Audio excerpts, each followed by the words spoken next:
Baik, kita mulai ya. Ini Pak Yuce, Bu Melasari sudah hadir. Bu Gartati, apakah sudah hadir di sini? Sudah, Mbak. Ya, oke.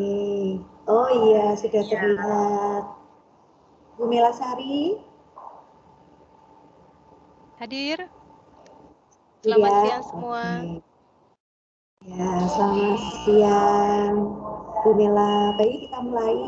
Selamat siang Bapak, Ibu, salam sehat, salam bahagia, dan salam sejahtera untuk kita semua yang sudah hadir. Terima kasih sudah memberikan waktunya untuk mengikuti webinar pada siang hari ini.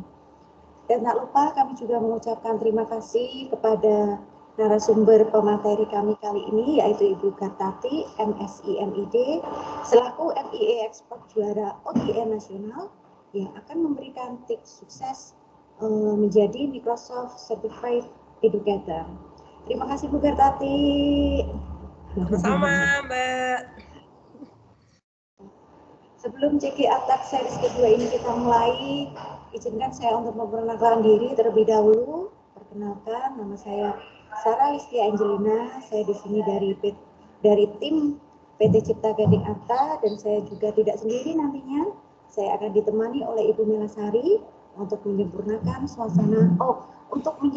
susunan demi susunan webinar kali ini. Gitu. Bu Mela sudah siap ya Bu Mela? Siap.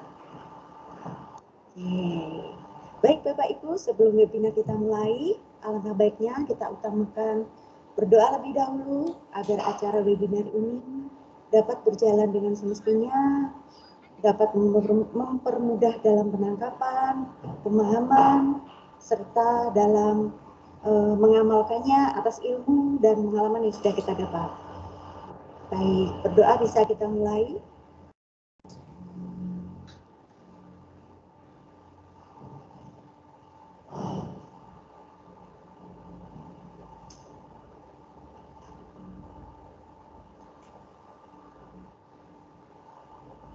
Amin, berdoa selesai.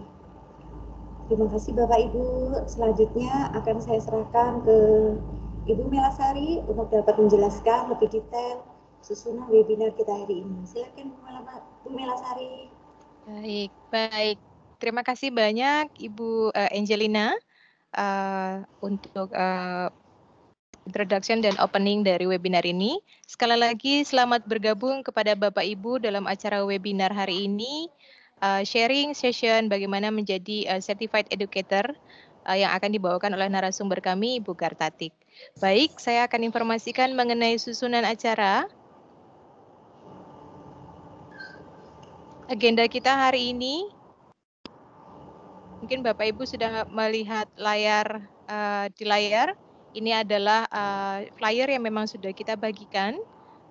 Sharing session tips sukses Microsoft Certified Educator yang akan dibawakan oleh Ibu Gartati, MSI, MID sebagai Microsoft Certified Educator, juga sebagai MAI Expert dan juara OGN Nasional, dan juga menjadi Global Inspiring Woman Award.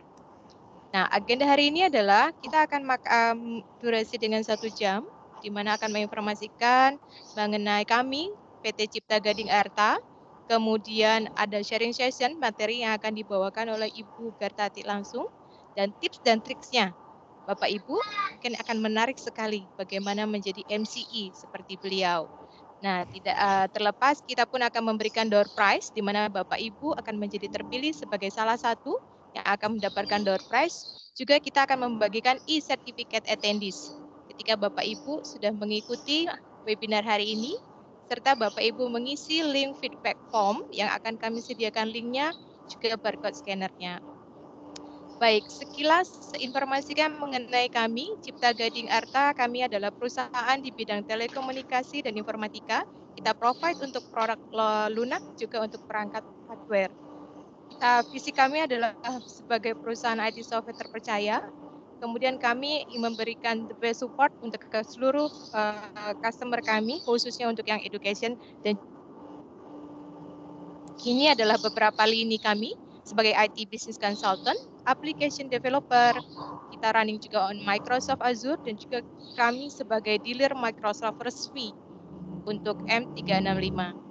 Nah, ini adalah our top product, Mobile Exam Pro, dan juga Absenku Attendance System, di mana saat pandemik ini sangat dibutuhkan untuk kehadiran, di mana absen tetap berjalan. Ini adalah kontak person yang bisa menghubungi kami, Bapak Ibu. Nah, ini adalah link feedback form yang nanti akan kami bagikan juga di akhir acara. Mohon Bapak Ibu untuk mengisi feedback form ini. Kemudian setelah Bapak Ibu mengisi, ini adalah menjadi list kami untuk bisa mengirimkan e-sertifikat kepesertaan dari webinar ini.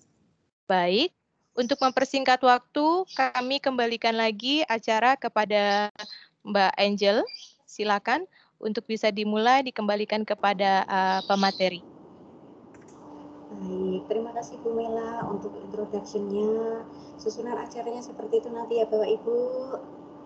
Kita durasinya hanya 1 jam. Mungkin sesi tanya jawabnya nanti bisa dimulai di akhir acara. Kami simpan dulu semua pertanyaan nanti akan ada waktunya sendiri. Baik, untuk Bu Kartati sudah siap? Kalau sudah siap, saya serahkan. Oke. Baik, untuk waktu saya persilakan untuk Bu Kartati bisa memulainya.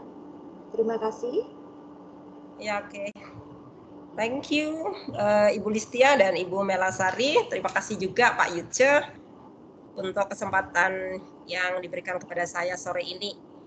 Bismillahirrahmanirrahim. Selamat sore. Assalamualaikum warahmatullahi wabarakatuh kepada para peserta webinar kali ini, teman-teman yang dari MII dan dari teman-teman lain ya yang sudah pernah mengikuti pelatihan Office 365 baik di level 100 maupun 200.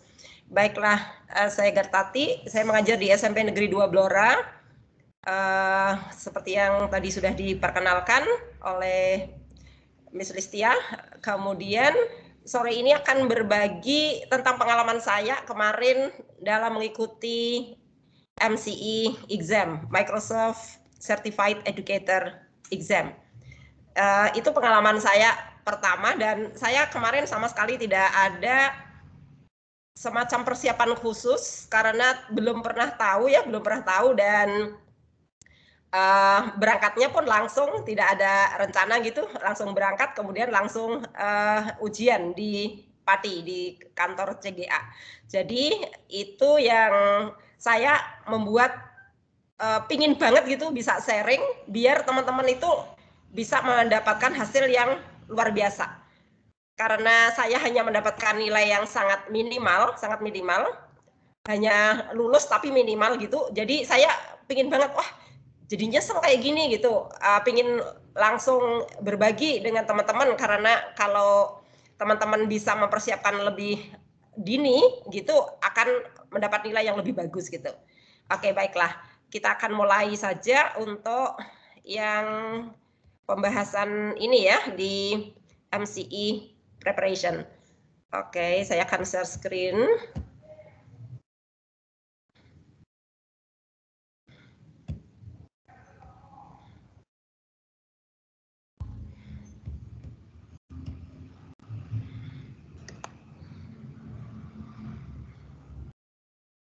Nah, ini teman-teman semua untuk hal yang penting yang bisa saya sampaikan dulu tentang MCE exam itu apa aja gitu. Yang pertama adalah jumlah soalnya. Jumlah soalnya 40 questions, 40 soal ya, 40 soal dan berapa lama waktunya? Itu 1 hour, 1 jam. So, yang harus dilakukan teman-teman nanti ketika mengikuti MCE, read questions but don't try to read everything. Soalnya deskripsinya panjang banget gitu, panjang banget. Jadi kalau kita baca keseluruhannya mungkin habis waktunya. Jadi bisa dibaca at glance gitu. Makanya kenapa dibaca at glance? Karena nggak akan bisa waktu yang kita spend itu nggak akan bisa mencukupi untuk ngerjakan 40 kalau kita baca satu persatu. Makanya preparation-nya kalau mulai dari sekarang, jadi teman-teman itu sudah benar-benar hafal apa isi rubrik dan apa isi pohon keputusan yang ada di 21 CLD gitu di learning path di education.microsoft.com. Ini ya, yang ketiga adalah read questions but don't try to read everything. Yang keempat, the exam is written in section. Once you completed a section, you cannot go back. Ujiannya itu ditulis dalam beberapa seksi.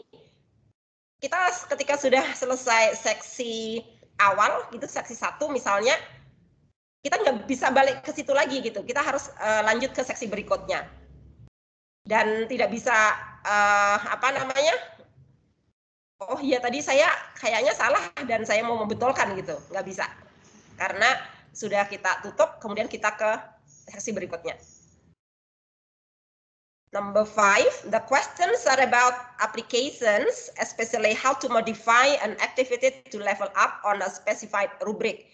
Jadi rubriknya ini mesti kita hafal by heart, ya benar-benar hafal, biar nanti ketika ujian itu teman-teman nggak usah baca rubriknya sampai berkali-kali gitu. Kalau nggak pernah baca kayak saya kemarin, saya belum tahu apa soalnya yang keluar, kemudian model soalnya seperti apa, jadinya saya benar-benar baca dari rubrik, misalnya rubrik collaboration itu misalnya ada 4, itu saya akan baca dari level 1 sampai level 4. Ya, jadi ini semua application, how to modify an activity to level up on a specified rubric. Jadi misalnya dari level 1 agar masuk ke level 2, siswa kita itu harus apa gitu.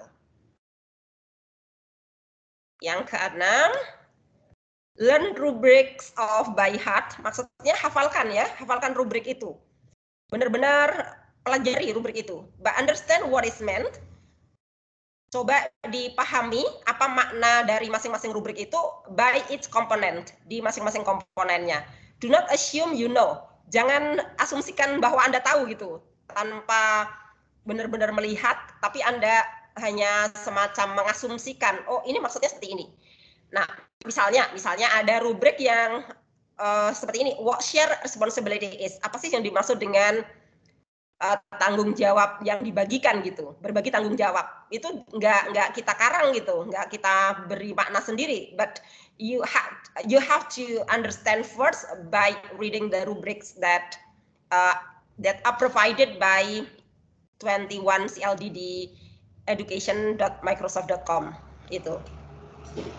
Ini yang hal penting saya rasa yang berhubungan dengan secara umum. For the question 1 hour yang kemarin saya rasakan itu ternyata saya sudah habis 15 menit lagi di section 1, 15 menit atau malah justru 20 menit ya. Dan saya nggak sadar bahwa section berikutnya itu akan soalnya juga panjang-panjang. Karena waktu saya ditanya apakah mau mereview di section 1 itu, saya tulis review, maksudnya when I was not sure whether the answer is A for example, and then I just give a kind of reminder that I would like to review.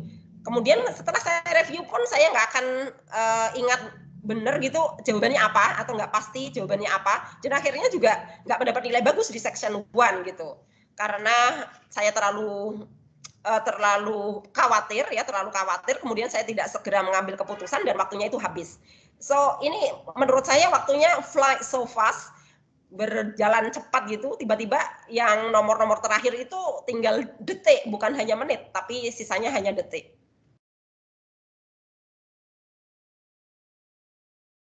Nah, yang maksud saya ketika teman-teman itu sudah biasa mengerjakan kursus-kursus di sini ya, di educationmicrosoft.com, itu kita bisa langsung ke learning path 21 CLD karena materinya 25% itu diambil dari sini. 25% diambil dari sini.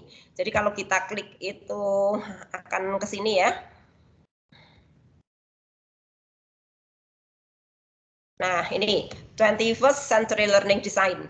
Ini kalau teman-teman belum pernah mengerjakan, boleh mengerjakan di sini, di masing-masing kursusnya ini. Ini kan ada course 1, Introducing 21 CLD, kemudian Collaboration, Real World Problem Solving and Innovation, Skill Communication, Embedding 21 CLD in Practice, Kemudian knowledge construction, self-regulation, using of ICT for learning. Nah, yang keluar itu 6. Ada 6 ini. Yang ini kan nggak ada, maksudnya hanya introducing 21 CLD. Jadi dari collaboration course 2 sampai course 7 ini keluar semua. Jadi nanti kalau teman-teman belum pernah masuk ke sini, silahkan boleh teman-teman pelajari di sini ya, Oke, saya balik ke PowerPoint saya. Nah, ini yang saya maksudkan tadi, bahwa pertanyaannya itu seperti ini. Yang pertama adalah questions based on one of the 6 rubrics from 21 CLD scales. Tadi yang sudah saya tayangkan di layar sebelumnya, di slide sebelumnya, bahwa ada 7 tadi, yang satu kan cuma introducing 21 CLD, itu maksudnya tidak ada di ujian, tapi yang collaboration sampai real world problem solving dan innovation tadi ada di situ. Itu di seksi 1. Kemudian di seksi 2, questions focus on case study and may involve more than one rubric of the 21 CLD. Jadi kalau mungkin pas rubriknya itu kita baca satu-satu, collaboration kita baca rubriknya sendiri, kemudian knowledge construction kita baca rubriknya sendiri, mungkin juga nggak bingung-bingung amat, tapi di soal itu sudah mix gitu, dari beberapa rubrik jadi satu gitu, yang mencerminkan bahwa pembelajaran kita sudah di 21 CLD gitu. Kemudian yang ketiga, questions based on good teaching practices based on a scenario. Jadi nanti teman-teman tuh diberi scenario pembelajaran gitu, jumlah muridnya, kemudian keadaan atau fasilitas sekolahnya atau kelasnya, berapa lama, kemudian proyek apa yang dikerjakan dan seterusnya, itu berdasarkan pokoknya good teaching practices gitu. Ya, itu bisa apa namanya, kita pikirkan, asal tadi semua good teaching practices ini sudah didasarkan pada rubrik-rubrik yang ada di tadi 21 CLD scales.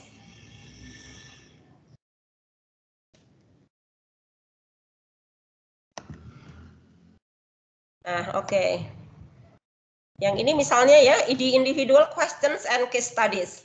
A case study will have several questions associated with it of different types. Jadi studi kasusnya itu ada beberapa pertanyaan, ya, ada pertanyaan dan jenisnya beda-beda gitu. Nanti akan ada ini, usually has a lot of text. Ini yang saya katakan bahwa we don't have a lot of time to read everything, so that's why you can scan try to get the most important information, so you can save the time. And teksnya itu biasanya juga ditayangkan ya, at the top of every question. Di atas pertanyaan itu biasanya sudah ada teksnya di situ. Dan isinya bisa ini merupakan deskripsi dari hal-hal yang saya tulis di sini. Ada general overview, description of students, learning and teaching environment, learning activities, course framework, professional development objective, and organizational goals. Ini yang isinya case study itu.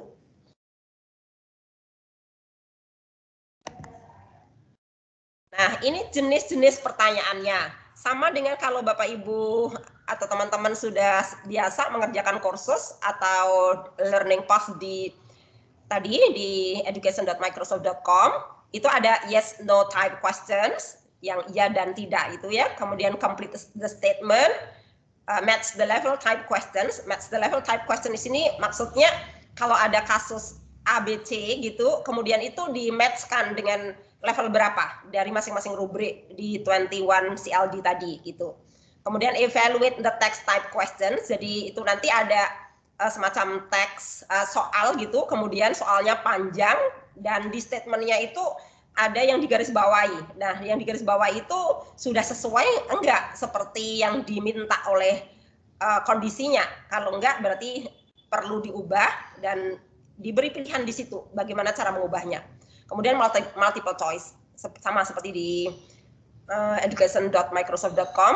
Jadi multiple choice jawabannya lebih dari satu gitu.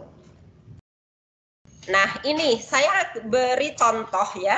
Ini rubrik yang ibu bapak perlu hafalkan gitu, perlu you need to understand every element, every component of the rubrics, ya, every component of the rubrics. Misalnya untuk disebut sebagai collaboration, students do collaboration with other students, itu ada level sampai level 5 ya. Misalnya kalau baru students are not required to work together in pairs or group, kalau murid-murid tidak diminta untuk bekerja bersama baik dalam pasangan atau maupun dalam grup, ini berarti di level 1 gitu.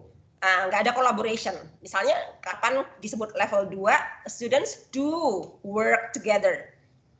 Ya, mereka mengerjakan pekerjaan bersama, but they do not have shared responsibility. Mereka benar bekerja bersama, tapi mereka tidak punya tanggung jawab. Maksudnya bagian tanggung jawab masing-masing itu nggak ada gitu, nggak jelas gitu. Share responsibility-nya nggak ada. Kemudian di level ketiga, students do have responsibilities. Jadi ini naik tingkat gitu. Jadi kalau misalnya Bapak Ibu sekarang ya, misalnya di sekolah kok belum pernah ya, you never assign your students to work together in pairs or groups, itu berarti Bapak Ibu belum masuk ke sini, belum masuk ke skill 21st CLD gitu, belum masuk di situ. So Bapak Ibu bisa naikkan dari nomor 1 ke level nomor 2. Minta anak-anak untuk bekerja bersama. Kalau masih sudah bekerja bersama tetapi tidak have a share responsibility, tidak berbagi tanggung jawab, berarti tetap masih di level 2. Kalau mau menaikkan murid-murid kita ke level selanjutnya, berarti ditambahi lagi yang di level 3 itu. Students do have share responsibility, but they are not required to make substantive decisions together. Ada sih sebenarnya share responsibility-nya, tapi mereka tidak membuat keputusan substansif bersama-sama. Ya, keputusan-keputusan penting itu mungkin dibuat oleh guru atau dibuat oleh salah satu anak. Itu jadinya hanya di level 3. Kemudian kalau kita mau naik ke level 4 gimana? Itu ada dari 1, 2, 3 dimasukkan ke 4 gitu. Students do have share responsibility and they do make substantive decisions together about the content, process, or product of their work, but their work is not interdependent. Tidak interdependent, tidak saling bergantung. Jadi mungkin mereka menghasilkan keputusan bareng-bareng, kemudian kontennya juga, prosesnya juga, produknya iya, tapi tidak interdependent gitu, tidak saling bergantung gitu. Nah, gimana kalau untuk yang the best atau di level 5 di bidang collaboration ini? Students do have share responsibility and they do make substantive decisions together about the content, process, or product of their work. And the last is, and their work is interdependent. Jadi nggak bisa pekerjaan saya itu atas nama saya sendiri atau saya kerjakan sendiri. Jadi saya pasti membutuhkan teman saya untuk bisa menghasilkan pekerjaan saya ini bagus gitu. Agar performa pekerjaan saya ini bagus, berarti saya harus bergantung kepada teman saya dan teman saya juga bergantung kepada saya. So we have to stay in the team until the end of the project gitu. Ini yang kita sebut pohon keputusan. Pohon keputusannya sih sebenarnya hampir sama dengan rubriknya tadi ya. Ini urut-urutannya. Kalau students are required to work in pairs or group, kalau no berarti di level 1, kalau yes berarti masuk ke sini. Tapi apakah dia punya share responsibility? Kalau no berarti dia di level 2, kalau yes berarti kita masuk ke level 3. Students make substantive decisions together, kalau no pasti tetap di level 3, dan seterusnya. Students work is interdependent, kalau no di level 4, kalau yes di level 5. Ini. Kemudian yang berikutnya adalah knowledge construction, ya, konstruksi pengetahuan. Nah, ini saya akan bacakan rubrik. Mungkin nggak begitu tadi di learning path. Yang pertama yaitu di level 1, the learning activity does not require, dan kegiatan pembelajarannya tidak meminta murid atau siswa mengkonstruksi pengetahuan. Students can complete the activity by reproducing information or by using familiar procedure. Jadi kalau sudah ada Bapak Ibu membuat prosedur, kemudian anak-anak tinggal melaksanakan, berarti mereka tidak ngapain-ngapain tuh, mereka tidak construct knowledge, mereka tidak tinggal mengikuti arahan dari guru. gitu, sudah ada prosedurnya. Mereka tidak diwajibkan untuk construct knowledge. Ini ada di level 1. Kalau di level 2 gimana? Ya, jadi the learning activity does require students to construct knowledge by interpreting, analyzing, synthesizing, or evaluating information or ideas. Nah, ini yang di level 2 ini mereka sudah harus menginterpretasi, menganalisa, mensintesis, kemudian mengevaluasi tentang informasi, ya, informasi atau ide-ide yang mereka punya gitu. But the activity main requirement is not knowledge construction. Tapi ini belum sampai ke knowledge construction. Mereka sudah melakukan interpreting, analyzing, synthesizing, atau evaluating, tetapi mereka belum construct knowledge.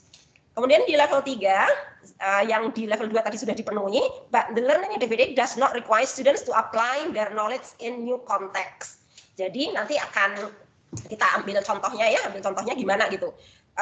Jadi mereka harus tadi melakukan 4 hal, menginterpretasi, menganalisa, mensintesis, dan mengevaluasi. Nah, setelah itu mereka harus mengkonstruksi knowledge, mengkonstruksi pengetahuan. Nah, setelah mengkonstruksi, dia akan menerapkan their knowledge in new context.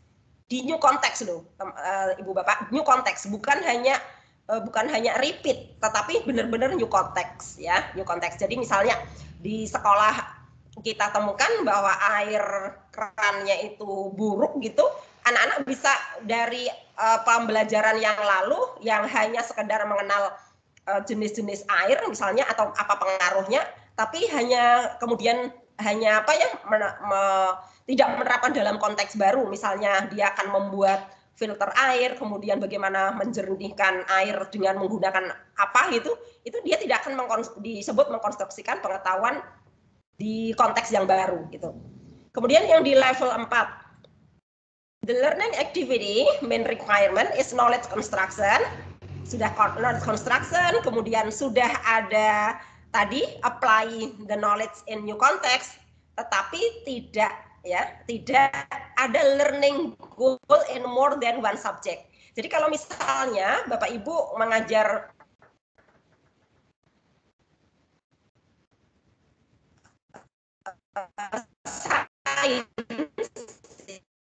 sains, kemudian pembelajarannya cuma sains doang, itu tetap hanya dilakukan disciplinary. Berarti ada beberapa subjek yang terlibat di situ ya, di level 5. And the knowledge building is interdisciplinary. Jadi ada bahasa Inggris, ada sejarah, ada bisa. Nanti saya kasih contoh. Itu ya, teman-teman. Kemudian berikutnya ini knowledge construction-nya sama dengan tadi pohon keputusan. Jadi ada rubrik itu, kemudian ada pohon keputusan. Pohon keputusannya itu tadi requires knowledge construction. Kalau no berarti masih di level 1. Kalau thank you so much. Kemudian kalau sudah ada berarti masuk yes dan masuk ke level berikutnya. Kemudian untuk self regulation, regulasi diri. Oke. Kok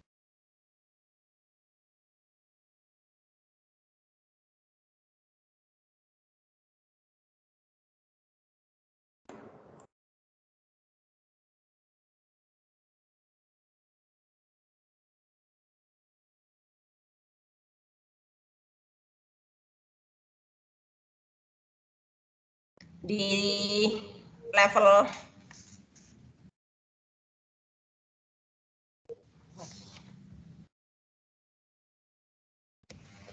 Oke, apakah sudah bisa balik ya?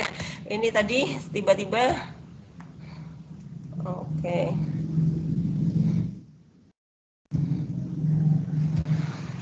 Nah, ini ada self regulation, ini yang syarat utamanya adalah long term ya, berjangka panjang.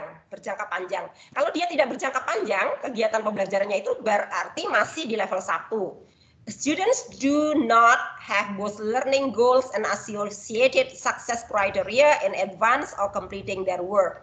Jadi di sini yang di self regulation itu yang terpenting adalah goalnya itu sudah ditetapkan dulu, ya, long term, kemudian learning goals and associated success criteria-nya indikator pencapaian kompetensinya itu sudah ada disebutkan di depan sebelum anak-anak mengerjakan proyeknya.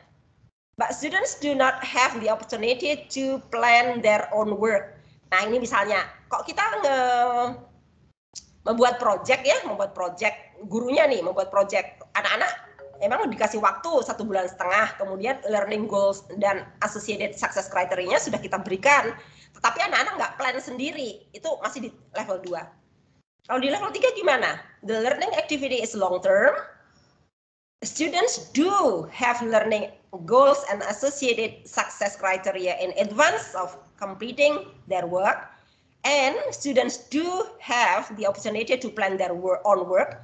Jangka panjang, ada kriteria sukses dan tujuan pembelajaran yang jelas ya.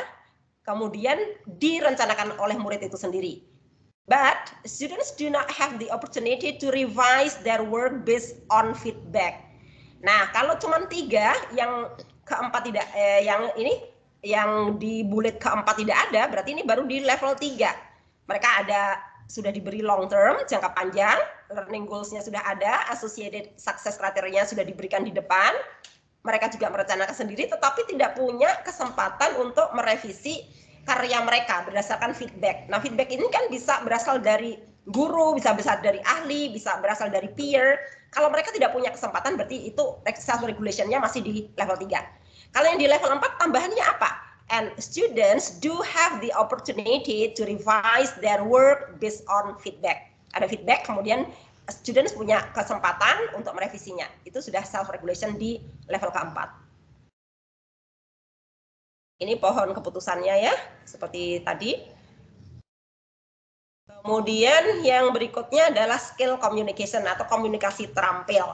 Jadi bukan berarti ketika kita membuat semacam project, kemudian kita minta anak-anak untuk langsung ngomong itu sudah dianggap skill communication. Contoh misalnya, misalnya saya meminta anak menggunakan Flipgrid untuk mengenalkan diri mereka. Misalnya contoh saya mengajar bahasa Inggris kelas 7 misalnya, kelas 7 pada pertemuan 1 di awal pembelajaran topiknya adalah it's me atau introducing oneself. Kemudian saya meminta anak-anak untuk menggunakan Flipgrid, merekam suara mereka untuk saya assess, untuk saya nilai. Ini kan cuman mengganti saja ya sebagai substitusi ketika mereka tidak offline, mereka karena jarak jauh ya, tidak tatap muka, kemudian saya hanya meminta mereka memperkenalkan diri mereka. Itu masih di tingkat yang paling rendah ya, masih simple. Nah, bagaimana yang untuk tingkat tinggi, untuk skill communication atau komunikasi terampil di sini yang dimaksud? Kita lihat di level pertama, students are not required to produce extended or multimodal communication. Bapak Ibu, teman-teman semua, multimodal communication berarti komunikasinya itu menggunakan berbagai moda. Ya, misalnya ada video, ada misalnya SWE, ada PowerPoint presentation, pokoknya moda yang digunakan itu lebih dari 1, ya gitu. Kemudian nomor 2, di level 2, students are required to produce extended communication or multimodal communication, but they are not required to provide supporting evidence or design their work for a particular audience. Berarti syaratnya sebenarnya kan harusnya ada supporting evidence, ada bukti pendukung. Ketika kita mengkomunikasikan sesuatu itu ada bukti pendukungnya. Bukti pendukungnya itu yang kita sampaikan, the reason why gitu. Kemudian mereka juga mendesain karyanya, mendesain pekerjaannya untuk particular audience. Jadi kalau misalnya kita meminta mereka untuk menulis dan mereka sekedar menulis, they don't know what kind of audience they are targeted. Jadi ditargetkan audiensnya itu siapa? Itu jadinya belum disebut belum disebut di level 2 itu. Oke. Berikutnya di level 3. Berarti di level 3 sudah ada extended communication atau multimodal communication, kemudian ada supporting evidence ya yang mereka terangkan ya untuk mensupport tesis dia atau dengan fakta atau contoh-contoh. Dan yang berikutnya adalah they are required to design their communication for particular audience, but not both. Tetapi tidak dua-duanya. Harusnya kalau yang di level 4 kan dua-duanya. They are required provide supporting evidence. Mereka diminta untuk memberikan bukti yang mendukung, kemudian particular audience. Kalau cuma salah satu, particular audience saja, berarti di level 3. Atau provide supporting evidence saja, berarti di level 3. Yang di level 4 ini sudah lengkap. Extended communication atau multimodal communication, provide supporting evidence, kemudian design their communication for a particular audience. Ini yang tingkat keempat. Jadi kalau audiensnya misalnya ya, let's take an example, you are a chef, misalnya ya, Anda chef gitu, Anda akan berbicara kepada anak-anak ya yang usianya di bawah 10 tahun untuk menerangkan memasak. Kemudian dibandingkan dengan Anda menerangkan adult, ya para orang dewasa yang belajar memasak. Your vocabulary will be different. Kosakata yang kita gunakan akan berbeda. Kemudian cara address-nya, kita cara menyapanya juga beda. Nah, ini ketika orang sudah menentukan, maksudnya siswa kita sudah menentukan bahwa audiens kita ini kementerian gitu, atau audiens kita ini anak-anak SD, itu dia akan menggunakan bahasa yang bisa diterima atau bahasa yang berterima oleh audiens tertentu tadi. Jadi kalau misalnya hanya sekedar menulis gitu, menulis tetapi tidak ditentukan targeted audiensnya, particular audiensnya, berarti anak itu belum sampai ke level 4. Kita belum bekerja sampai ke level 4 gitu. Ini pohon keputusannya ya. Kemudian yang ini the last but one, yang ini nomor 2 dari terakhir. Real world problem solving and innovation, ya. Real world problem solving and innovation. Masalah dunia nyata ya, penyelesaian masalah di dunia nyata dan inovasi. Kita lihat di level 1, the learning activities main requirement is not problem solving. Kalau tidak ada kegiatan pembelajaran kita itu tidak memerlukan problem solving, itu ada di level 1. Student use a previously learned answer or procedure for most of the work. Jadi prosedur-prosedur yang digunakan di level 1 ini sebenarnya sudah dipelajari di sebelumnya, di previous lesson gitu. Nah, bagaimana untuk meningkatkan menjadi level 2? The learning activity main requirement is problem solving. Jadi syarat utamanya di kegiatan pembelajaran adalah problem solving. Tetapi di level 2 ini, but the problem is not a real world problem. Bukan masalah yang nyata. Bukan masalah yang nyata. Kayak di sekolah-sekolah kita, biasanya itu kan masalah itu hanya sebagai contoh gitu ya, sebagai contoh, tapi bukan nyata gitu. Yang nyata itu ya misalnya bener-bener kayak di project ini, Sustainable Development Goal itu ya, itu yang kolaborasi antara para pendidik di seluruh dunia ini, itu memang benar-benar real world problem gitu, dan bagaimana menyelesaikannya, tentang poverty, tentang kemiskinan, tentang sanitation, kemudian tentang misalnya pollution, itu kan world problem gitu, nyata, masalahnya nyata, bukan contoh, bukan rekayasa. Kemudian di level 3, ini tadi dipenuhi ya, level 2 dipenuhi dulu, activity-nya adalah problem solving, kemudian real world problem. Tapi di sini student belum innovate, do not innovate. They are not required to implement their ideas in the real world. Mereka belum diminta untuk mengimplementasikan gagasan-gagasan mereka di dunia nyata. Or to communicate their ideas to someone outside the academic context who can implement them. Atau belum sampai anak-anak ini berbicara kepada orang di luar sekolah kita gitu, di sekolah kita, baru di sekolah kita, belum sampai inovasi ke orang lain juga gitu, belum sampai ke sana.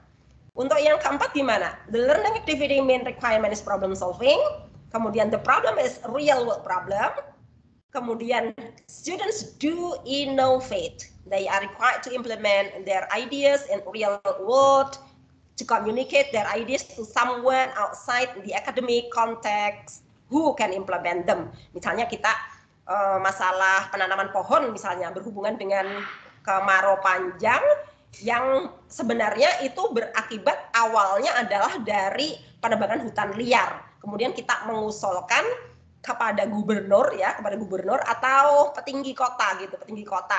itu berarti kan kita udah mencoba ya mengkomunikasikan ide-ide kita kepada orang lain selain di konteks akademik di sekolah kita gitu. Ini yang di rubriknya real world problem solving and innovation. Ini yang pohon keputusannya. Kemudian di rubrik use of ICT for learning. Dan saya rasa ini mungkin ya yang Bapak Ibu dan teman-teman alami secara nyata di sekolah masing-masing penggunaan ICT untuk pembelajaran. Di level 1, student do not have the opportunity to use ICT for this learning activity.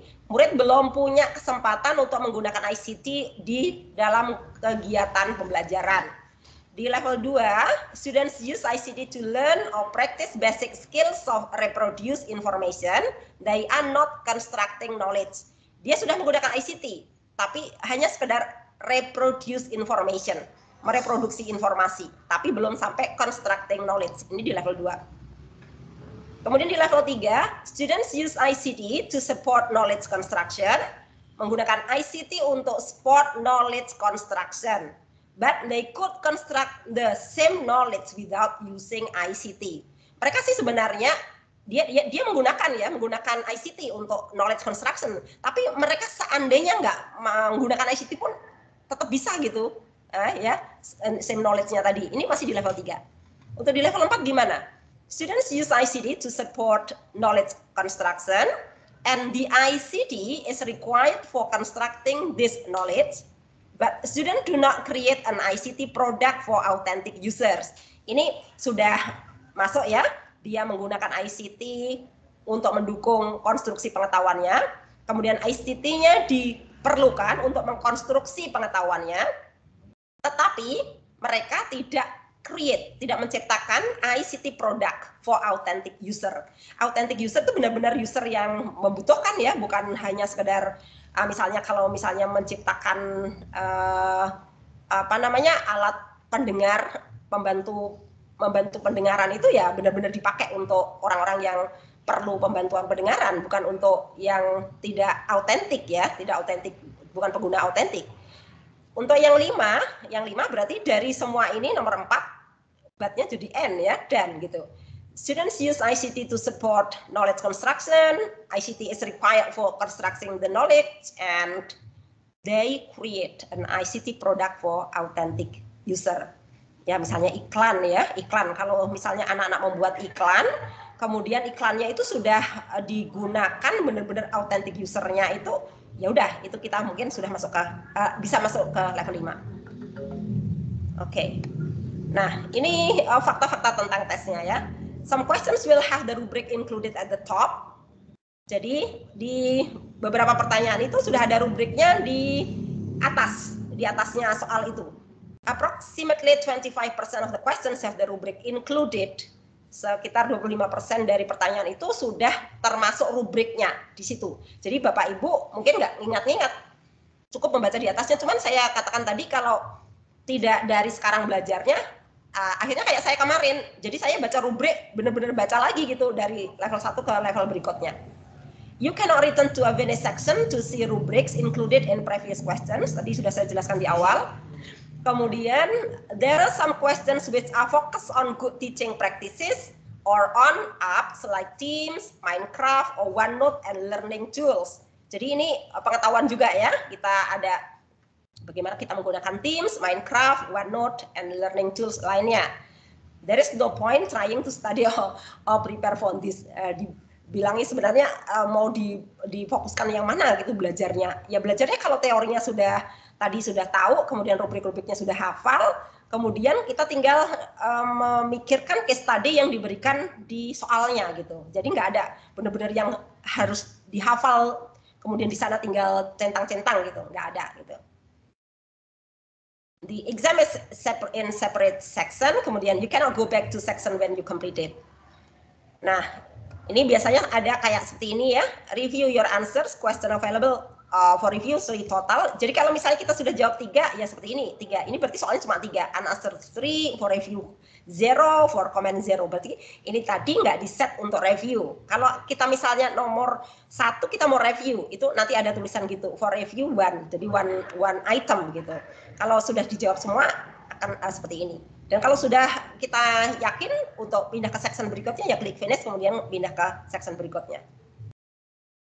Nah, ini ada tipsnya ya, yang mungkin akan bisa membantu kita ya, with the general knowledge questions, pengetahuan yang umum. Pengetahuan umum. Yang pertama adalah tentang immersive reader. Dan I know that everybody here know what immersive reader is ya. Ini adalah tool yang bisa read text to students in OneNote. Jadi kalau Anda menggunakan OneNote, itu ada immersive reader-nya ya, bisa kita klik tulisannya, kemudian akan muncul suaranya. It allows you to meet the needs of all students. If immersive reader is an option, then it is probably the correct one. Jadi jika nanti ada soal yang salah satunya adalah pilihannya adalah immersive reader, ya itulah mungkin jawaban yang benar gitu. Ya. Kemudian berikutnya, tip berikutnya, any online resource, Sway, OneNote, files in OneDrive, Stream, etc. can be shared. Ini maksudnya pengetahuan, tapi ditanyakan di situ ya. Ini bisa di-share. And the setting for sharing can be either public, share with company. Ini saya kurang SS ya. Share with the company only or with specific people. Maksudnya nanti ketika ada pertanyaan, apakah Sway itu bisa di-share hanya public saja atau share with the company only atau with specific people? You can see this, boleh lihat ini ya, bahwa dari Sway, OneNote, files in OneDrive, Stream dan lain-lain itu bisa untuk publik, untuk company only ya, orang yang sama dengan kita misalnya di Guru Inovatif sama yang punya Guru Inovatif, atau with specific people. It means that for the people that you give the link to yang bisa open. Kemudian yang tip ketiga, some questions will be application based. Jadi beberapa pertanyaan itu berdasarkan application. What you can do with the application, but only be on things that you already know ya. Jadi apa yang bisa kamu lakukan dengan aplikasi itu? Tapi hanya sekedar yang sudah kamu ketahui ya. Contoh. To create online meetings, you would choose from the list teams. Ada apps to know, Sway, Forms, Word, Excel, and PowerPoint. Ini semua sudah mengenal ya, teman-teman sudah tahu ini semua. Dan saya rasa sampai sedetailnya kalau masalah tim, Sway, Forms, Word, Excel, dan PowerPoint, teman-teman tahu. And then the next, Minecraft allows students to be creative and learn in an environment they are comfortable with. Jadi di Minecraft memungkinkan murid untuk menjadi kreatif dan belajar di lingkungan yang mereka merasa nyaman gitu. Students are able to program in Minecraft. Jadi anak-anak bisa mengadakan pemrograman di Minecraft, but no prior knowledge of programming is required. Jadi mereka tidak perlu melakukan atau mempunyai pengetahuan awal ya untuk melakukan programming. Jadi mereka ketika main Minecraft itu bisa sih melakukan programming di Minecraft, tapi nggak perlu sebelumnya itu bisa programming dulu gitu, enggak. Itu juga masuk ke soal. There may be questions that will ask you what you do in scenario. Jadi mungkin ada pertanyaan yang akan meminta kita ya, apa yang kita lakukan dalam sebuah scenario. Do not overthink it. Jangan terlalu dipikir gitu. Choose what you would do in real life. Pilih yang Anda benar-benar lakukan di kehidupan nyata. Karena seperti saya sendiri ya, itu ada, saya membuat guess gitu, saya membuat tebakan gitu, dan memilih yang saya sebenarnya tidak sering lakukan atau tidak biasa lakukan. Nah itu kan sebenarnya jadinya mempersusah kita sendiri. So try to just to not overthink it. So what you do in your real life. Coba ini ada salah satu contoh soalnya, salah satu contoh. Tapi mungkin soalnya sama dengan TOEFL gitu ya, soalnya akan berjuta-juta soal gitu. Misalnya salah satu contoh nih, an example of skill communication question. Nah ini seperti ini ya, seperti ini. Misalnya ini overview-nya.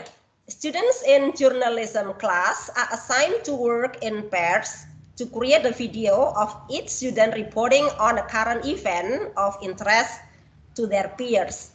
Jadi murid-murid di kelas jurnalisme, di kelas-kelas misalnya anak itu jurusan jurnalisme ya, ditugaskan untuk bekerja berpasangan, menciptakan atau membuat sebuah video masing-masing anak. Ya, buat videonya masing-masing anak yang melaporkan current event kejadian saat ini dari minat mereka sendiri ke teman sekelompoknya atau ke teman sebayanya. Each morning, setiap pagi, one of the videos will be broadcast throughout the school following morning announcement. Jadi dari video-video yang sudah dikumpulkan itu tadi akan di broadcast melalui acara setelah pengumuman sekolah, ya, setelah pengumuman sekolah. Nah, pertanyaannya seperti ini. How can this learning activity be modified? Bagaimana ya kegiatan pembelajaran ini bisa dimodifikasi to meet level 4, ya, level 4 of the 21 CLD rubric for skill communication. Tadi yang skill communication-nya sudah saya terangkan di depan, ya, bahwa di rubriknya itu kita keempat itu harus sudah ada information-nya, sudah ada bukti pendukungnya, ya, bukti pendukungnya. Ini dikasih pilihan seperti ini misalnya, student journalists are required to publish their report in school paper. Nah, kalau di school paper saja gimana? The video should be embedded in a PowerPoint presentation. The video should target community leaders as the audience, and student journalists are required to provide sources of their information. Nah, agar ini bisa masuk ke level 4, ya, dari kegiatan ini tadi adalah tadi si jurnalis siswa tadi diminta untuk memberikan sumber-sumber dari informasinya. Jadi sumbernya itu tidak ngawur gitu, ya, dari laporan yang kejadian yang terjadi saat ini. Ini contohnya. Kemudian contoh pertanyaan yang evaluate the text type question, mengevaluasi jenis teks. Misalnya segini, your classroom has the following ICR resources. Ini keadaannya, 6 desktop computer each equipped with audio cards and video editing software. Ini keadaannya, vector-based illustration software that can also create animated graphic. 3 digital video cameras, data projector connected to a computer on the teacher's desk. Ini adalah keadaan kelas kita. Nah, sekarang ini soalnya. You want your students to experience how lighting and shadows give object a 3D appearance, and then create an animation of a sphere or cube moving across a stationary background. Jadi anak-anak itu nanti dengan keadaan kelas seperti ini, resource sumber daya seperti ini, kemudian tugasnya adalah membuat, ya, memberikan pengalaman kepada siswa bagaimana how lighting and shadows give object a 3D appearance, ya, penampakan 3D, objek 3D itu tadi, kemudian meng-create animasi dalam bentuk kubus misalnya yang bergerak-gerak di maksudnya melintasi stationary background, latar belakang peralatan tulis. Nah, ini yang saya katakan di garis bawahi. Ini yang evaluate the text. According to 21 CLD use of ICT, ini yang tadi, ya, di skill yang use of ICT yang terakhir, to be an effective educator, the best resource or resources to support your educational outcome would be, nah ini coba dilihat yang di garis bawahi, to take photos of a ball, mengambil gambar bola, and a cube, dan sebuah kubus, and display them, dan mendisplaykan mereka to the class, di kelas, using a PowerPoint presentation. Apakah cocok dengan tugas ini? Bagaimana lighting dan shadows memberi penampakan pada objek 3D. Kalau hanya Anda would be to take photos, mengambil foto of a ball and cube and display them to the class using a PowerPoint presentation. Nah, kita lihat bagaimana berikutnya. Nah, so review the underline text. Kita review tadi underline text-nya, teks yang di garis bawahi. If it makes the statement correct, jika ini membuat pernyataannya benar, select no change is needed. Pilih no change is needed. If the statement is incorrect, jika statementnya tidak benar, select the answer choice that make the statement correct. Jadi kalau tidak sudah betul yang di garis bawahi tadi, kita hanya perlu pilih no change is needed, tidak perlu perubahan. Kalau menurut Anda itu tidak betul, maka pilih jawaban yang lain. Ya, ini. Nah, dari keadaan yang sudah dijelaskan tadi, ada sumber-sumber daya yang tersedia. Ternyata seperti ini, divide your student into teams of 3 to capture different light angles, kurang T ini saya tulis tadi, light angles on a ball and a cube using a digital video camera. Ini jawabannya, ya. Anda harus membagi murid-murid ke dalam teams yang terdiri atas 3 anak untuk capture different light angles dari sudut cahaya yang berbeda on a ball and a cube using a digital video camera. Karena kebetulan tadi di kelasnya adalah ada tersedia video camera. Yang ini ternyata belum masuk nih. Find a video about lighting on the internet and project it or the students to watch. Oke. Nah, ini kalau cuma sampai internet kemudian menyorotnya ke murid-murid dan menontonnya kan belum sampai ke memanfaatkan resource yang tersedia gitu. Collaborate with the physical education class to supply model to study. Berkolaborasi dengan kelas penjaskes gitu ya, penjas untuk memberikan model-model pembelajaran. Nah ini kan malah tidak cocok lagi. Nah ini contohnya, contoh yang review teks ya. Kemudian untuk soal multiple choice, ini contohnya. Ini sudah berapa jam? Oh ini kok sudah sampai jam 3 gimana Mbak? Iya Bu Gartatik, ternyata tidak terasa ya Bu ya, sudah mau jam 3. Mungkin kita buka sesi untuk tanya jawab ya Bu, untuk materi pemaparan akan kita bisa bagikan kepada para Bapak Ibu nanti. Kelihatannya sepertinya Pak Muhammad Salman dan Pak Mansur sudah raise hand nih dari tadi nih. Sudah pengen bertanya. Baik, mungkin kita buka sesi tanya jawab ya Bu Gartatik. Oke. Baik, mungkin kita mulai dari Pak Salman. Mungkin boleh diaktifkan mikrofonnya Pak. Terima kasih Bu. Wah. Ya, Assalamualaikum warahmatullahi wabarakatuh. Waalaikumsalam warahmatullahi wabarakatuh. Terima kasih atas kesempatan yang diberikan. Saya langsung saja pertanyaannya. Apa keuntungan menjadi MCE? Kemudian yang kedua,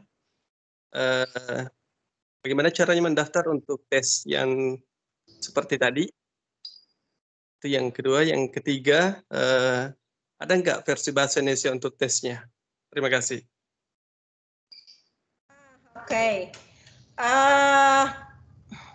Ya langsung apa gimana Mbak? Boleh. Bu Gartatik silakan. Mungkin boleh dibantu. Pertanyaan dari. Ya oke.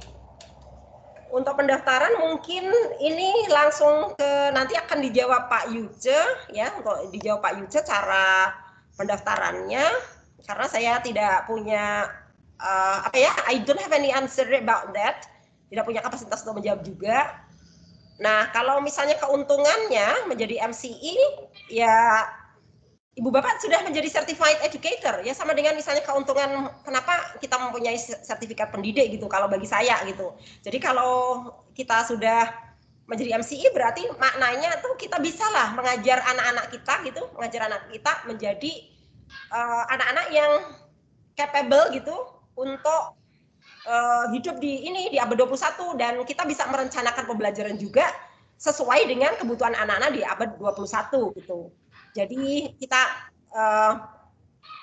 saya menjadi richer, lebih kaya gitu, and learning experience di pengalaman pembelajaran. Because basically I can improve my teaching skill. Karena saya secara dasar gitu bisa meningkatkan skill mengajar saya gitu, ya. Jadi itu yang saya rasakan, dan mungkin kalau di luar negeri ya untuk melamar menjadi guru-guru itu juga ada ditanyakan apakah mereka mempunyai sertifikat MCE. Untuk pertanyaan selanjutnya itu juga sama, saya tidak bisa menjawab. Mungkin Mbak Mela sama Mbak Angelina bisa memberikan pertanyaan berikutnya itu kepada Pak Yuce gitu. Terima kasih. Baik, terima kasih Bu Gartatik. Berarti keuntungan MCE-nya tadi Pak Salman sudah mendengar dari Bu Gartatik ya. Yang kedua tadi bagaimana enroll untuk Microsoft Certified Educator ya Pak Salman ya. Yang ketiga tadi apa Pak? Mungkin boleh diulang kembali Pak. Ada tidak versi Indonesia untuk tesnya? Oke, baik. Pak Yuce mungkin mau dibantu atau saya bantu jawab? Ya, silakan Mbak Mela. Baik, terima kasih Pak Salman. Nah, pertanyaan yang kedua adalah bagaimana enroll Microsoft Certified Educator. Tentunya ketika Bapak Ibu ingin memiliki Certified Educator, Bapak Ibu harus purchase untuk voucher exam, di mana seperti yang sudah Bu Kartati informasikan, beliau datang ke kami, ke Cipta Gading Arta, kemudian beliau melakukan pembelian untuk voucher exam MCE. Seperti itu, nanti kami akan bantu bagaimana Bapak Ibu untuk melakukan proses sertifikasi dan lain-lain. Nah, kemudian ada nggak versi Indonesia? Iya, ada pilihannya Bapak Ibu, nanti Bapak untuk bisa memilih versi Indonesia. Seperti itu. Cukup membantu Pak Salman? Cukup membantu. Terima kasih Ya. banyak. Baik, mungkin saya tambahkan sedikit dari Bu Gartati mengenai keuntungannya. Bapak Ibu ketika sudah memiliki certified untuk MCE Microsoft, Bapak Ibu akan mendapatkan secara internasional karena sertifikat ini diakui worldwide. Betul sekali seperti kata Ibu Gartati, karena MCE Microsoft ini sudah memiliki kompetensi literasi teknologi sesuai standar UNESCO, ICT Competency Framework for Teachers. Jadi ada 6 domain yang memang sudah masuk dalam kategori MCE Microsoft, dari Education Policy, Curriculum and Assessment, Pedagogi, ICT Technology Tools, Organization, dan Administration. Jadi Bapak Ibu itulah keuntungannya. Selain juga ini mempersiapkan Bapak Ibu sebagai tenaga pendidik juga untuk mengajar para murid-murid. Nah, mungkin selanjutnya kita ke pertanyaan selanjutnya Pak Mansur ya. Terima kasih. Ya, Baik, ya Mbak. Silakan Pak Mansur. Oke, selamat siang. Assalamualaikum warahmatullahi wabarakatuh. Waalaikumsalam. Terima kasih. Halo Bu Kartati. Iya Pak. Saya senang sekali. Bahkan memang sebelumnya saya sudah dihubungi Mbak Gartati bagaimana kita bisa sharing.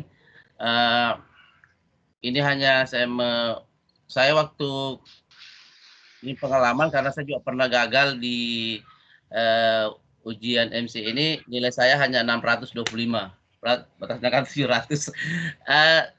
Ini bukan tadi, saya di yang rendah menurut catatan saya kemarin itu di waktu di Singapura itu adalah di cell regulation itu yang masih 29% saya. Yang lainnya agak lumayan, cuma saya di situ yang turun sekali. Nah, saya sudah mencoba membuka beberapa modulnya dan saya memang sangat sulit memahaminya di situ. Apakah ada trik-trik khusus untuk menjawab soal-soal karena terkait dengan rubriknya juga. Nah, memang benar bahwa memang rubrik itu harus betul-betul kita memahaminya dulu, bukan hanya cuma dihafal, tapi harus dipahami maksud dari setiap level itu. Nah, saya sudah setelah Bu Kartati memberikan ini pandangan-pandangan ke saya di self regulation-nya itu yang masih sangat saya sulit untuk memahami. Apakah ada trik-trik untuk di poin situ Bu Kartati? Mungkin itu. Ya. Thank you. Iya, oke. Gimana Bu Bu Mel bisa langsung saya jawab? Boleh Bu, silakan Bu Gartati. Oke, sebenarnya triknya juga sama Pak Mansur. Saya kan kemarin ada juga yang rendah banget gitu ya, rendah banget di skill tertentu. Tapi memang kalau misalnya self regulation itu kita sudah pernah coba ya, kita sudah pernah coba hubungkan dengan kegiatan di sekolah kita gitu. Yang itu tadi pertama adalah jangka panjang, anak-anak bisa plan sendiri, kemudian learning goal-nya sudah ada, kemudian ada feedbacknya baik dari expert, dari teacher atau dari peer, kemudian feedbacknya kita punya kesempatan untuk revisi. Kemudian itu akan sudah bisa gitu ketika ada soal, kemudian kita ingat ini ada di level berapa gitu. Apakah ini masuk level 1, masuk level 2 itu ada. Cuman memang benar kalau Pak Mansur mengatakan misalnya, oh saya kesulitannya di self regulation gitu. Berarti harus dibaca ulang gitu Pak Mansur. Ketika kita satu kali sudah memahami benar ya tentang rubrik dan Ibu anunya Ciambon dibuatkan gitu.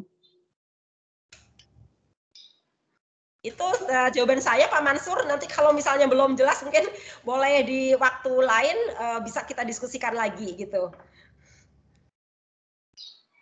Baik. Terima kasih Bu Gartati. Sepertinya Pak Mansur cukup puas karena tersenyum ya. Memberikan jempol pula. Baik, baik. Terima kasih Bu Gertatik dan Pak Mansur. Baik, Bapak Ibu sekalian, sesi tanya jawab masih kami buka karena seperti di awal kita informasikan karena ada door prize yang cukup menarik yang Bapak Ibu bisa dapatkan.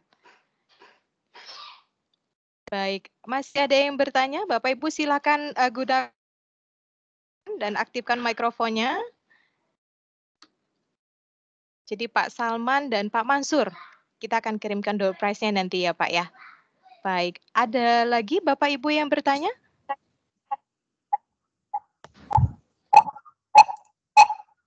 Baik, Pak Wahyu. Wow, ada door prize semua resign ya.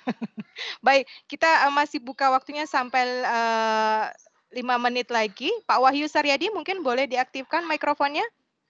Karena cukup menarik ini. Terima Baik, kasih. silakan Pak Wahyu. Suara saya masuk ya, Mbak? Masuk Pak, sudah terdengar jelas. Silakan pertanyaannya Pak. Oke, terima kasih waktunya. Tadi saya sebenarnya sudah raise hand, tapi hampir sama dengan pertanyaannya Pak Mansur tadi tapi ingin sedikit menambahkan karena bedanya kan Pak Mansur sudah ada pengalaman untuk mengikuti MCE, sedangkan kami belum. Nah, dari contoh soal yang sudah ditampilkan ke Bu Gertatik tadi kan hampir modelnya seperti studi kasus, kemudian kita mencocokkan dengan rubrik yang tersedia. Jadi intinya setiap soal itu di atasnya tersedia rubrik gitu ya Bu ya. Iya.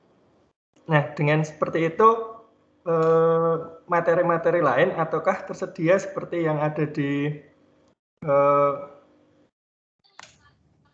MEC ya, di MEC tadi kan Bu Gertatik ngendiko ada 25% yang dari materi yang ditampilkan tadi, dan saya pernah lihat di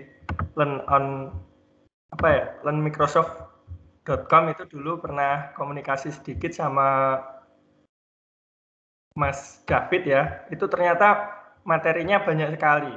Nah, dari 40 soal itu apakah mencakup semuanya atau hanya seputar masalah-masalah yang kebanyakan memang studi kasus seperti yang ditampilkan oleh Bu Gertatik tadi, atau banyak yang atau memuat juga tentang pengalaman-pengalaman yang lebih spesifik tentang pemanfaatan di Microsoft Teams dan sebagainya. Sedangkan kalau kita lihat di MEC itu kan lebih banyak yang istilahnya ke model pembelajaran ya. Tapi model pembelajaran yang disusun oleh tim di MEC itu kan hampir tidak sama dengan model pembelajaran kita yang ada di keseharian kita, karena memang sudut pandangnya berbeda. Nah, tipsnya bagaimana untuk menyelesaikan soal-soal seperti itu, Bu? Atau mungkin malah tidak ada? Terima kasih, Bu.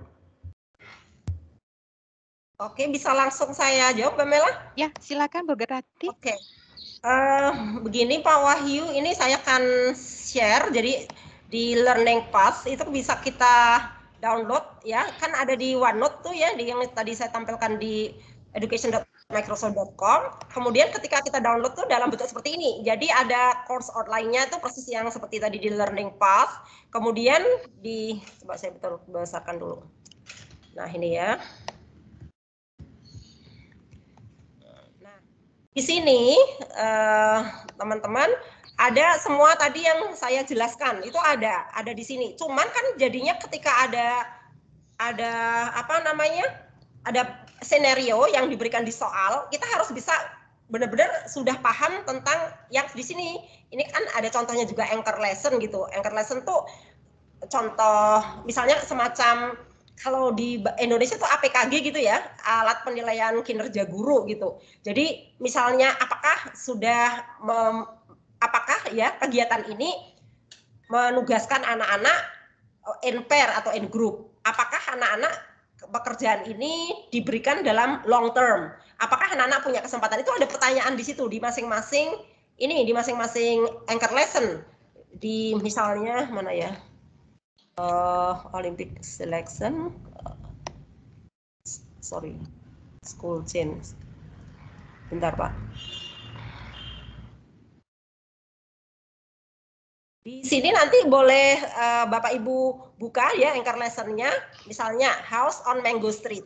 Ini contoh ya, contoh pelajaran yang sudah diberikan di sini, yaitu ada orang gitu imigran di Amerika, kemudian mereka tinggal di Jalan Mangga, tetapi mereka itu tidak sama sekali dihargai oleh orang Amerika asli karena mereka imigran gitu. Dikira mereka itu datang tanpa membawa apa-apa, kemudian mereka akan merugikan negara gitu. Nah, guru di kelasnya itu membuat project ya, anak-anak itu mewawancarai imigran, kemudian sampai secara detail misalnya menanyakan apa yang dirasakan imigran ketika pindah ke negara lain, kemudian apa persiapannya, kemudian apa yang harapannya gitu. Nah nanti setelah mereka mewawancarai, mereka ditugaskan untuk membuat puisi tentang imigran gitu. Nah itu kan sudah berbagai disiplin ilmu. Jadi mereka belajar tentang etnis, mereka belajar tentang budaya negara masing-masing dari orang yang melakukan imigrasi dan negara yang dituju, kemudian mereka perasaannya bagaimana, simpati kepada orang lain, kemudian mereka mengadakan wawancara dengan menggunakan bahasa tentu saja, kemudian mereka membuat puisi dengan dari pelajaran yang berbeda juga. Setelah itu mereka harus presentasi puisinya gitu. Nah itu seperti itu. Nah di sini Pak Wahyu, meskipun di sini memang nggak ada soalnya ya di sini ya, kita harus memahami ini apa yang ada di modul ya, maksudnya di 21 CLD, kemudian ketika ada soal kita sudah bisa menerapkan karena sudah ada contoh-contohnya di sini gitu Pak Wahyu, tapi tidak persis masing-masing skenario yang diberikan di soal MCI ini tidak persis seperti yang ada di ini di pembelajaran di sini gitu. Itu jawaban saya. Terima kasih Mbak Mela. Baik, terima kasih Bu Gartatik. Karena kita running time, kita akan pilih satu pertanyaan lagi. Bapak Ibu, mungkin dari Bu Gartatik mau memilih Bu? Terlihat tidak atau saya pilihkan? Ini ada yang mau ngangkat tangan ya, Pak Syarif. Siapa Pak Syarif? Siapa nih ya? Baik, Pak Syarif Firdaus, silahkan Pak diaktifkan. Pak Syarif Firdaus. Dengar? Terdengar Pak Syarif. Sebenarnya sangat menantang sekali ya apa yang disampaikan oleh Gartatik tadi. Kebetulan saya juga guru, kayaknya Ibu Gartatik guru bahasa Inggris juga Bu ya? Iya Pak. Saya juga. Beberapa waktu yang lalu saya coba ikut ujian dari platform Anda selama 3. Suara Pak Syarif putus-putus Pak. Tangga, tapi selama 3 jam.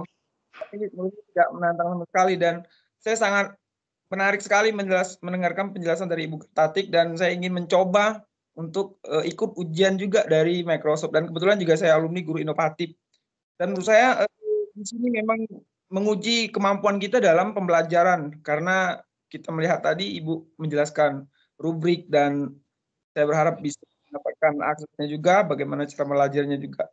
Nah, pertanyaan saya adalah berapa kira-kira biaya yang kita keluarkan untuk mengikuti tes ini, Bu? Kemudian apabila kita gagal di tahap pertama, apakah kita bisa berkesempatan untuk mengikutinya atau memperbaiki agar kita bisa lulus? Ada biaya tes dan berapa biayanya? Kalau memang kita gagal, apakah kita bisa berkesempatan untuk memperbaiki? Untuk itu pertanyaannya.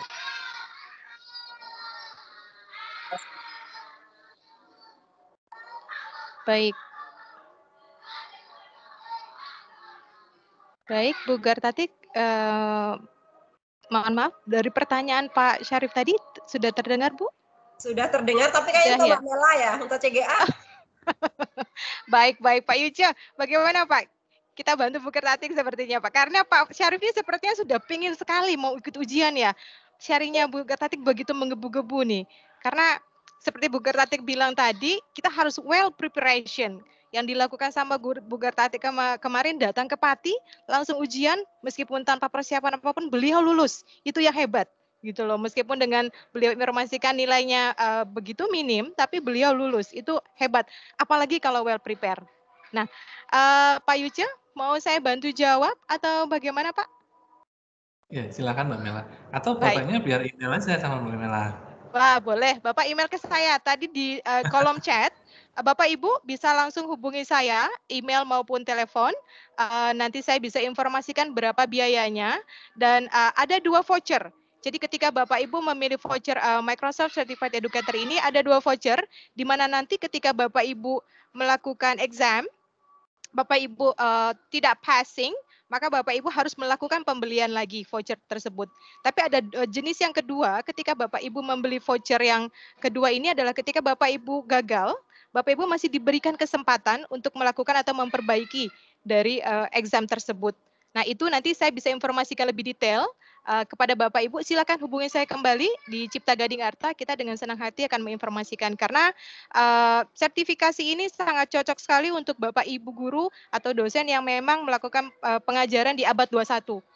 Karena self confidence kita, kemudian at the futures ini sangat bagus sekali. Apabila kita sebagai guru dibekali dengan ilmu dan teknologi yang memang cukup kompeten, maka murid-murid kita pun tentunya akan sangat baik sekali. Seperti itu. Baik, sepertinya kita sudah running time. Bapak Ibu, terima kasih sekali untuk waktunya, Bu Gartatik. Untuk sesi tanya jawab kita tutup.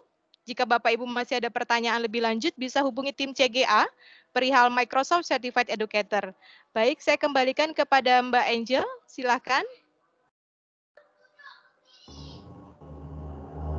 Baik, terima kasih Mbak Mela, terima kasih Bu Gartatik. Untuk acara selanjutnya ini door prize ya, Bu Mela ya? Door prize tadi berarti sudah kita ya? berikan, betul. Jadi tadi ada 4 person yang kita berikan door prize, yaitu Pak Salman, Pak Mansur, dan Pak Wahyu Saryadi, serta Pak Syarif. Nanti bisa hubungi saya kembali juga ya Pak ya, perihal door prize-nya. Bisa mengirimkan alamat atau nanti bisa menghubungi Bu Mela atau saya pribadi, nanti ada di kolom chat untuk via WA atau via telepon ya Bapak Ibu ya? Ya. Baik, terima kasih Bu Gartatik, sangat detail sekali dalam memberikan tips-tipsnya, membagikan pengalamannya selama mengikuti ujian demi ujian yang sudah dijalani ya Bu. Sebelum itu, apakah ada tambahan lagi dari Ibu Gartatik mungkin? Tidak ada, sebenarnya kan tadi memang belum selesai ya, maksudnya ada mau kasih contoh berikutnya, tapi karena sudah waktunya habis ya nggak apa-apa, nanti kalau misalnya ada yang perlu lagi mungkin bisa disambung di seri berikutnya. Betul, betul. Atau mungkin bisa kita rencanakan kembali atau agendakan kembali untuk CGA Talk Show series ketiga, begitu ya Pak Yuce dan Bu Mela. Nanti kita akan bicarakan kembali untuk ini karena belum selesai semua ya materi yang telah diberikan. Begitu. Oke, untuk Pak Yuce mungkin ada yang mau ditambahkan? Ya, saya sih cuma ingin mengingatkan ke Bapak Ibu ya, ini kita masih ada feedback form. Jadi Bapak Ibu silakan diisi dulu feedback formnya. Ini nanti kami akan rilis e-sertifikat untuk Bapak Ibu semuanya. Jadi Bapak Ibu bisa scan QR code yang tampil di layarnya Bapak Ibu saat ini.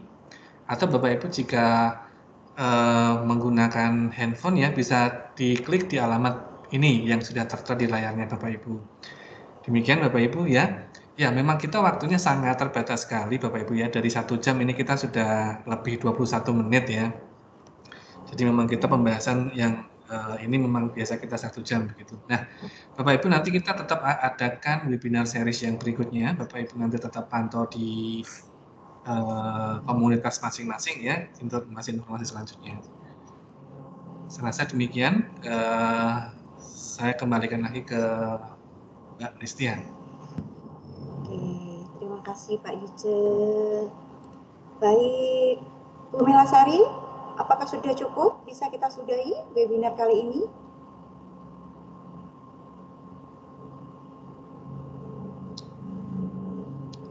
Mela, ini namanya Mbak Mela terpental keluar ini. Bisa jadi ya, mohon maaf. Oh iya. Mohon maaf saya terpental, saya juga sempat kaget. Ini mungkin kita bicara perihal ini ya, feedback form Bapak Ibu ya. Halo, terdengar suara saya? Ya. Silakan. Baik. Ya, baik Bapak Ibu sekalian, terima kasih banyak. Ini adalah link dari feedback form. Mohon Bapak Ibu mengisi kuesioner dari feedback form ini. Bisa Bapak Ibu klik pada linknya, atau juga Bapak Ibu bisa barcode scanner.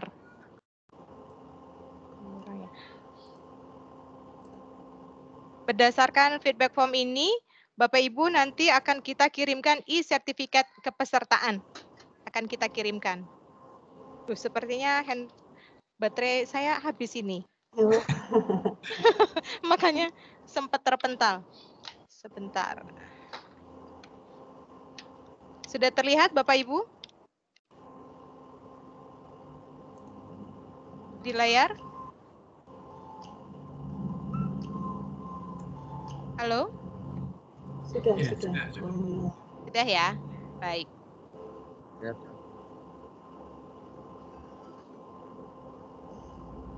Saya share di kolom chat ya.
Baik, Bu Mila. Masih ada di sini, Bu Mila? Itu kayaknya kena mute deh, Mbak Mela.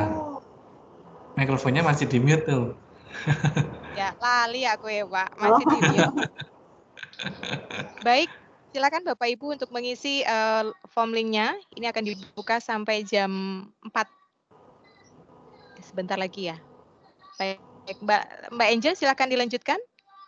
Baik, ini untuk feedback formnya memang harus diisi yaitu agar mendapatkan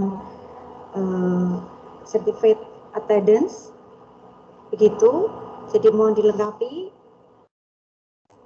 Jika memang sudah tidak ada pertanyaan atau tambahan dari Bu Gartati, Bu Mela ataupun Pak Yuce, kita bisa sudahi webinar kita hari ini. Terima kasih banyak Bapak Ibu yang telah hadir. Informasi lebih lanjut untuk kebutuhan Bapak Ibu bisa hubungi kami kembali atau bisa hubungi Bu Melasari di kontak person yang telah disediakan di chat tadi ya Bapak Ibu. Baik, jika ada salah kata dalam berucap, tutur kata yang tidak berkenan, baik yang saya sengaja atau tidak sengaja, dengan kerendahan hati saya pribadi minta maaf. Akhir kata dari saya, salam sejahtera untuk kita semua. Salam sehat, salam bahagia selalu, sampai bertemu di CGA Talk selanjutnya. Terima kasih, selamat sore Bapak Ibu. Baik, selamat sore. Terima kasih Bu Gartati, Pak Yuce, Mbak Listia, dan teman-teman semua. Selamat sore. Selamat sore. Terima kasih Bu Gartati. Terima kasih. Selamat.